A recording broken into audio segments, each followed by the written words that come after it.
नमस्कार, जय sky bulletin में आपका स्वागत है। मैं हूं वर्षा पवार और चलिए बढ़ते हैं खबरों की ओर। राष्ट्रीय वंचित लोकमंच के पदाधिकारियों ने गुरुवार को नगर परिषद आयुक्त से मुलाकात की।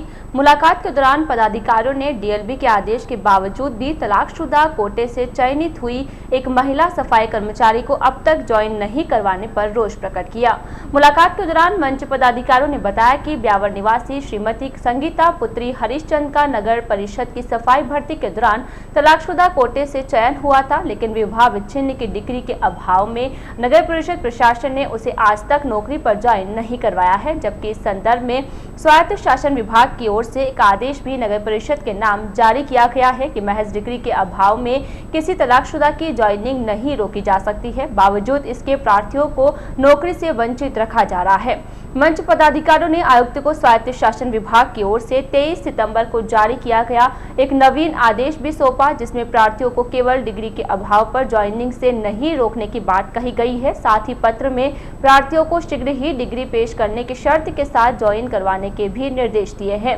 मुलाकात के बाद परिषद आयुक्त झब्बर सिंह ने मंच पदाधिकारियों से पत्र की पालना करने का आश्वासन दिया, जिस पर सभी मंच पदाधिकारियों ने आयुक्त का आभार प्रदर्शित किया। मुलाकात करने वालों में मंच के संभाग अध्यक्ष विपिन जावा, गोपाल सहित अन्य शामिल थे।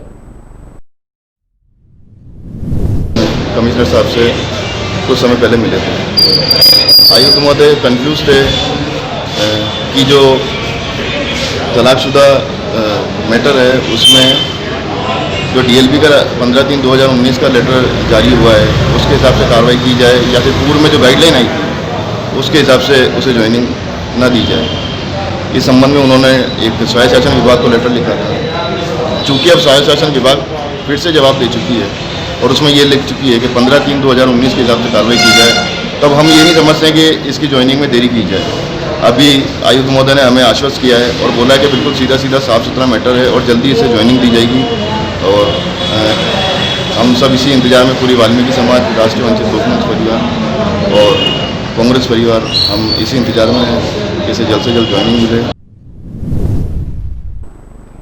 शहर में प्रतिदिन बढ़ते कोरोना संक्रमण के आंकड़े चिंता का विषय बने हुए हैं। हर रोज मिल रहे कोरोना पॉजिटिव रोगियों के कारण प्रशासन तथा आमजन में भय व्याप्त हो रहा है। गुरुवार को राजकीय अमृत कोर चिकित्सालय प्रशासन को मिली 103 जांच रिपोर्ट में 22 लोग कोरोना पॉजिटिव पाए गए हैं। इनमें 18 पुरुष तथा एक बैंक कर्मी सहित 4 महिलाएं शामिल है।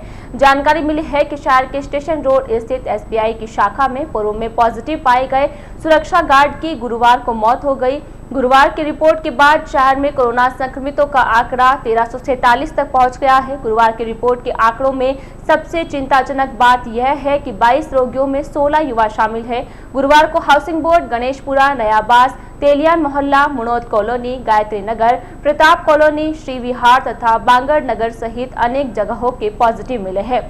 उधर गुरुवार को पीएनबी बैंक की एक महिला कर्मचारी के कोरोना पॉजिटिव पाए जाने के बाद बैंक प्रबंधक ने शाखा को बंद कर दिया तथा पूरे शाखा परिसर को सैनिटाइज करवाया। साथ ही बैंक में काम करने वाले सभी कर्मचारियों ने भी कोरोना जांच के लिए सैंपल्स दिए। मालूम हो कि शाखा के कुछ स्टाफ सदस्य स्वयं की सुरक्षा को दृष्टिगत रखते हुए पहले से ही अवकाश पर चल रहे हैं।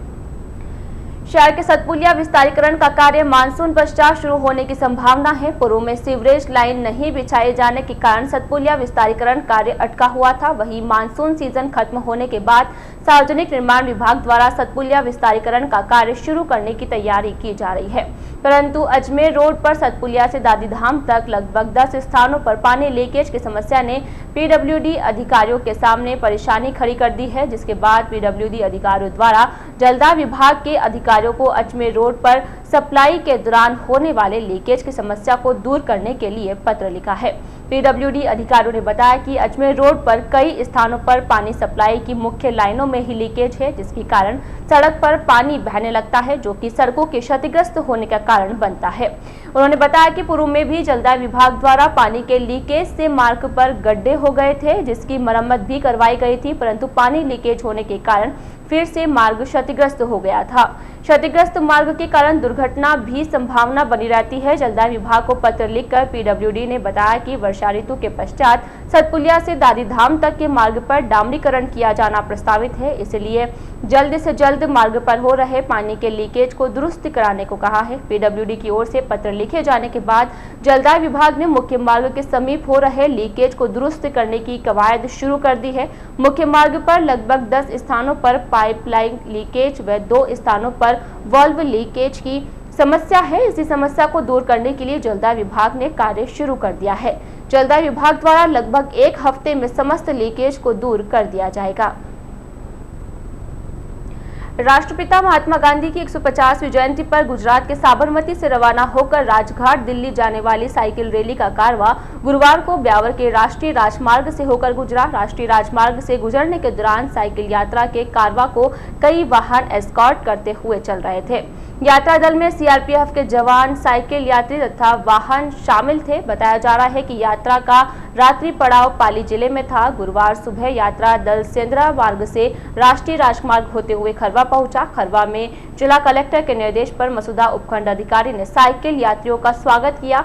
खरवा के सालासर मैरिज गार्डन में रात्रि विश्राम के बाद यात्रा दल शुक्रवार को किशनगढ़ के लिए रवाना होगा। मालूम हो कि गुजरात के साबरमती से रवाना हुई साइकिल रैली 2 अक्टूबर को दिल्ली स्थित बापू के समाधि स्थल राजघाट पर पहुंचकर उन्हें श्रद्धांजलि अर्पित करेंगे। राजकीय अमृतकोर चिकित्सालय में ट्रॉली वालों की कमी को देखते हुए अस्पताल प्रशासन ने एक नई व्यवस्था शुरू की है ताकि रोगी तथा उनके परिजनों को किसी प्रकार की परेशानियों का सामना नहीं करना पड़े। अस्पताल के कार्यवाहक नर्सिंग अधीक्षक अशोक सोलंकी के अनुसार अस्पताल में अगर ट्रॉलीमैन समय पर उपलब्ध नहीं है तो उसके स्थान पर वार्डों में तैनात वार्ड बॉय की सहायता ली जाएगी। सोलंकी ने बताया कि नई व्यवस्था के तहत अब अस्पताल के मेन गेट पर हर समय 3 ट्रॉलीमैन तैनात रहेंगे। अगर इस दौरान वार्ड में जरूरत हुई तो यहां से एक ट्रॉलीमैन को वार्ड में भेज दिया जाएगा ताकि रोगी को किसी भी प्रकार की जांच आदि की व्यवस्था हो सके। उन्होंने बताया कि अस्पताल में ट्रॉलीमैन तथा वार्ड बॉय की कमी को देखते हुए यह नई व्यवस्था की गई है। भविष्य में नए कर्मचारी मिलने के बाद वार्डों में वार्ड बॉय की व्यवस्था पहले की भांति कर दी जाएगी। ट्रॉली वालों की कमी को देखते हुए वार्डों के अंदर अगर ट्रॉली वाला उपलब्ध नहीं है तो उनकी जगह पे जो उपलब्ध वार्ड में जो वार्ड के अंदर है सोनोग्राफी एक्सरे के लिए उनकी सहायता ली जाएगी।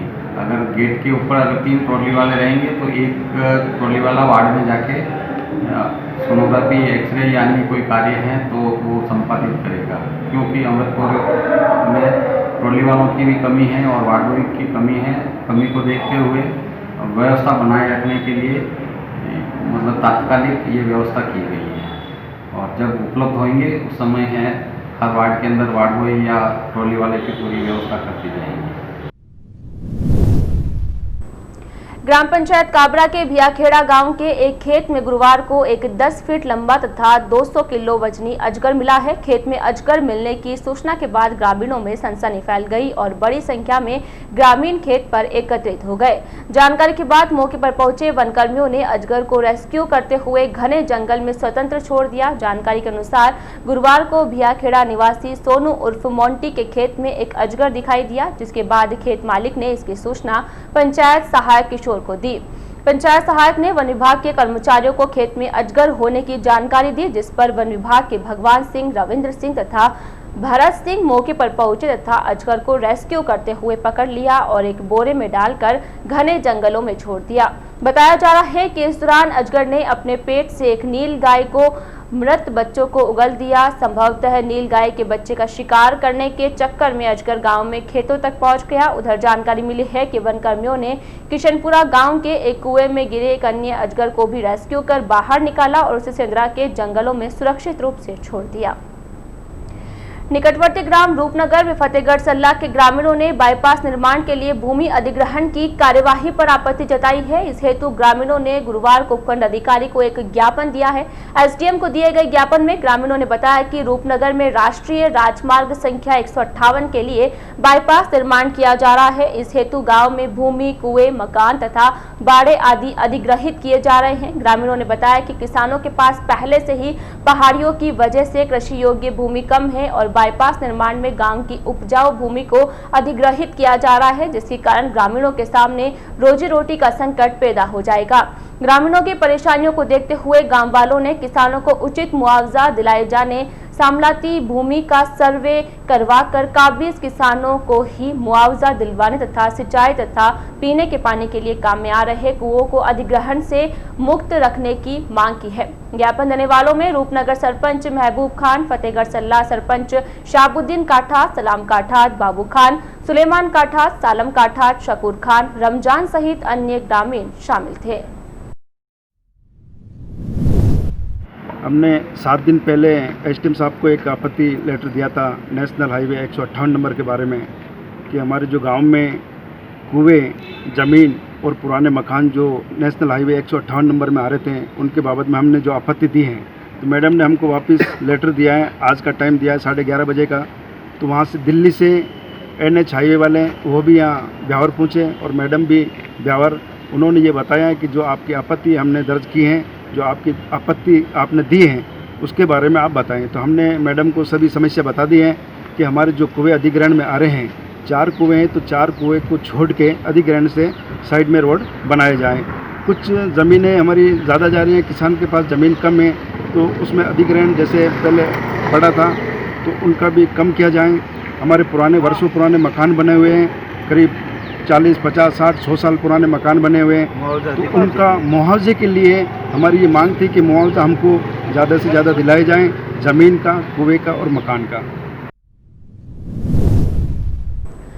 शिक्षा विभाग द्वारा गलत शपथ पत्र तथा तथ्य पेश करने के मामले में हाल ही में चैंप स्कूल की मान्यता रद्द करने के बाद Shri Matrikripa education and development society और स्कूल संगठन पदाधिकारियों ने अभिभावकों को अब भ्रमित न होने की अपील की है। गुरुवार को संगठन पदाधिकारियों की ओर से आयोजित एक प्रेस वार्ता के दौरान उन्होंने कहा कि जिन अभिभावकों ने पूर्व में बच्चों को प्रवेश दिला दिया है और अब वे अन्य विद्यालयों में प्रवेश दिलाएंगे तो उन्होंने सोसाइटी की ओर से राहत तथा मदद की जाएगी। प्रेस वार्ता के दौरान बताया गया कि 29 मार्च को सोसाइटी पदाधिकारियों की एक बैठक आयोजित की गई थी जिसमें वर्तमान पदाधिकारीगण उपस्थित हुए।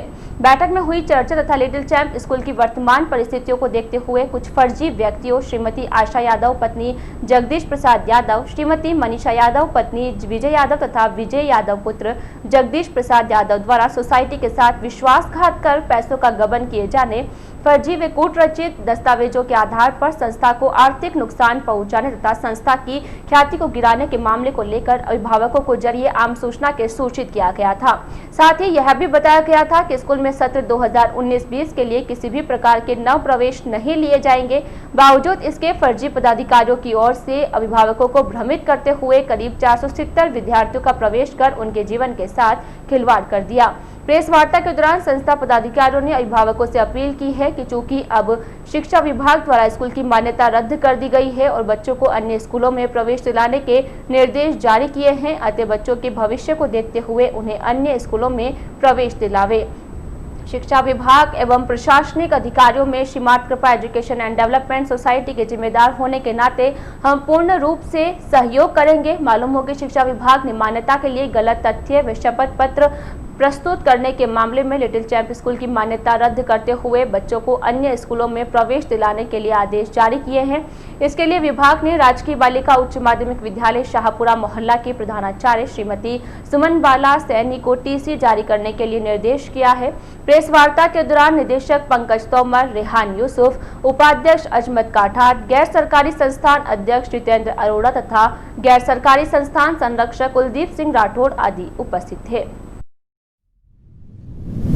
आज जो प्रेस कॉन्फ्रेंस का आयोजन किया गया है, हमारे द्वारा अभिभावकों को ये सूचना देने के लिए किया है कि वो अभी जो कथाकथित लोग इस स्कूल को संचालन कर रहे थे उसके द्वारा भ्रमित ना हो।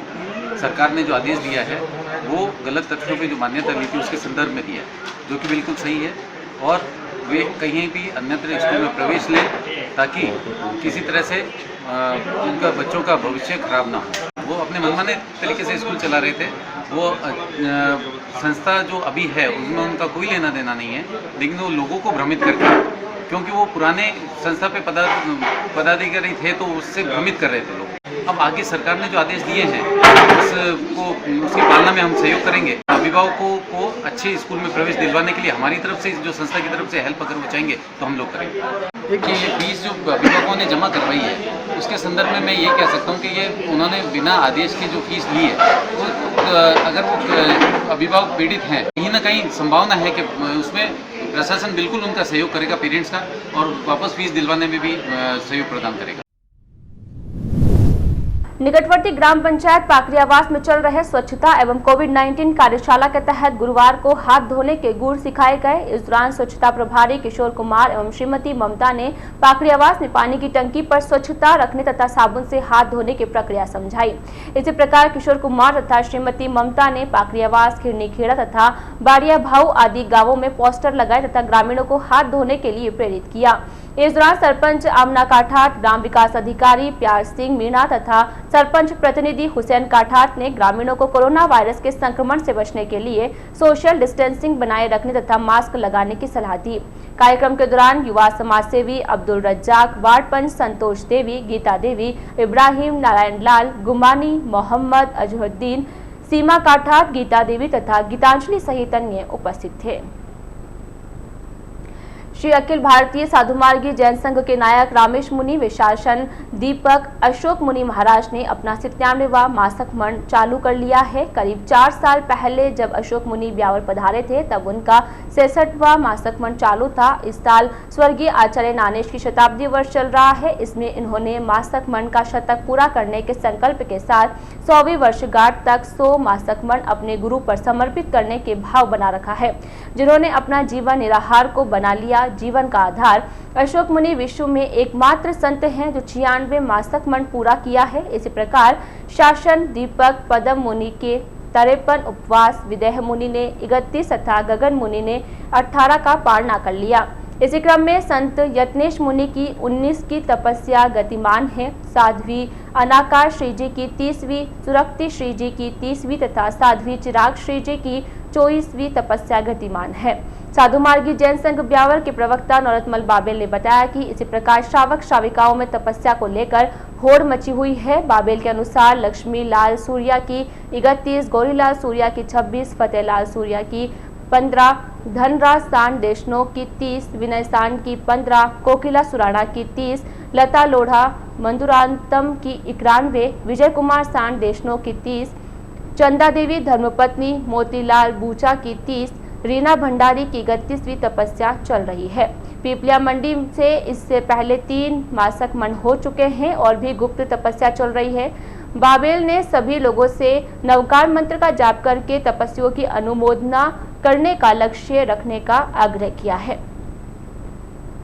केंद्रीय रेल राज्य मंत्री सुरेश अंगड़ी के निधन पर गुरुवार को north western railway employees union की ओर से शोक सभा का आयोजन किया गया।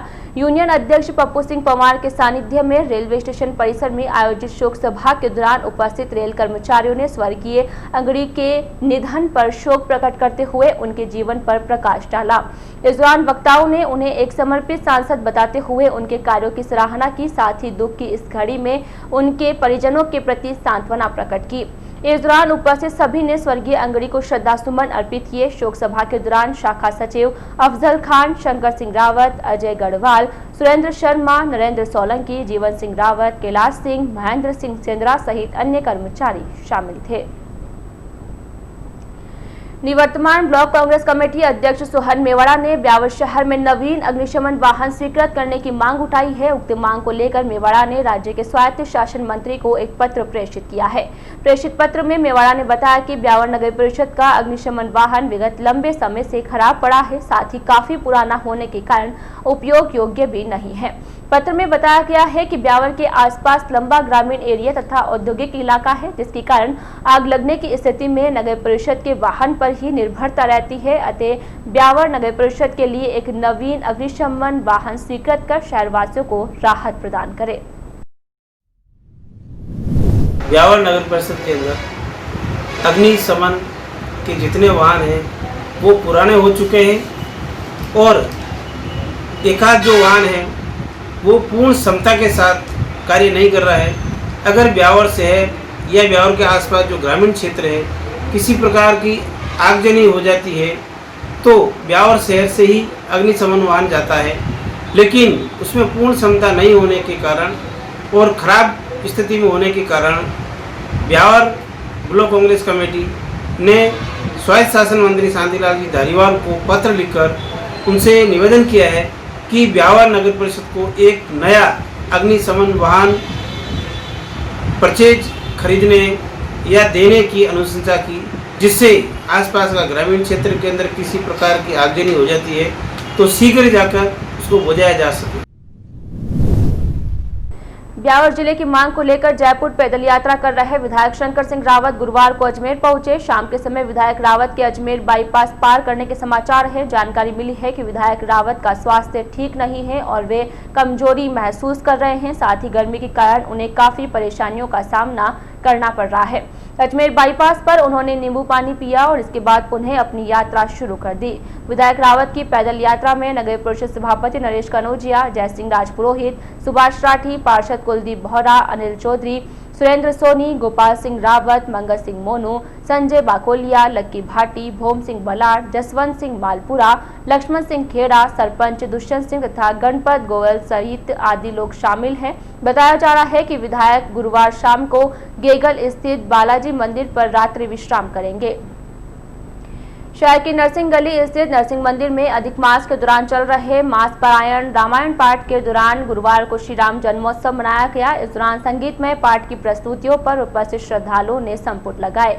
इस मौके पर श्री राम रामायण मंडल ब्यावर के राजकुमार अत्रे ने संगीतमय पाठ का वाचन किया। रामायण पाठ के दौरान उपस्थित श्रद्धालुओं ने कोरोना गाइडलाइन की पालना करते हुए मुंह पर मास्क लगाकर श्री राम जन्मोत्सव पर नृत्य करते हुए खुशियां मनाई।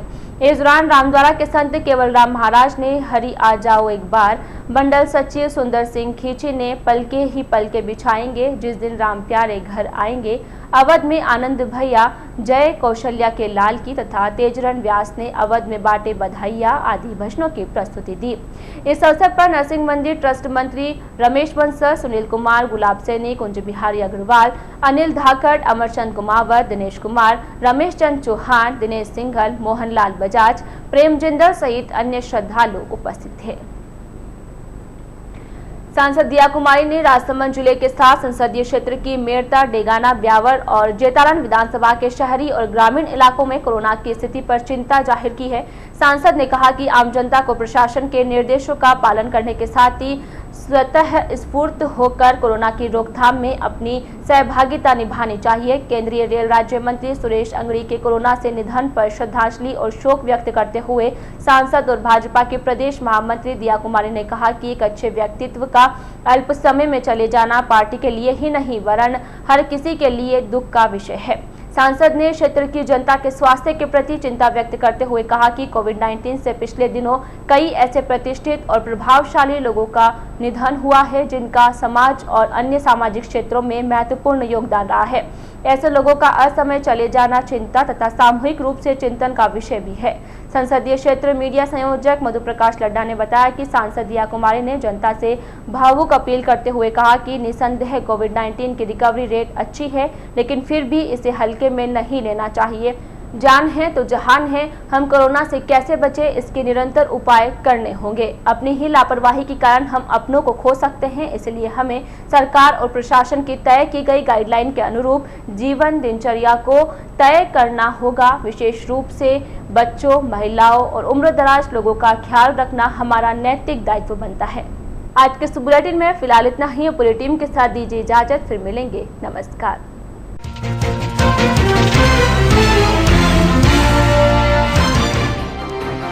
गलत तथ्य पेश करने पर रिजिड चैंप स्कूल की मान्यता हुई रद्द। श्री मात कृपा एजुकेशन एंड डेवलपमेंट सोसाइटी करेगी अभिभावकों की मदद। राष्ट्रीय वंचित लोकमंच सदस्यों ने की नगर परिषद आयुक्त से मुलाकात। तलाकशुदा कोटे से चयनित सफाई कर्मचारी को ज्वाइन करवाने की रखी मांग। शहर में कोरोना संक्रमित एक बैंक सुरक्षा गार्ड की मौत। पीएनबी बैंक की एक महिला कर्मचारी निकली कोरोना पॉजिटिव।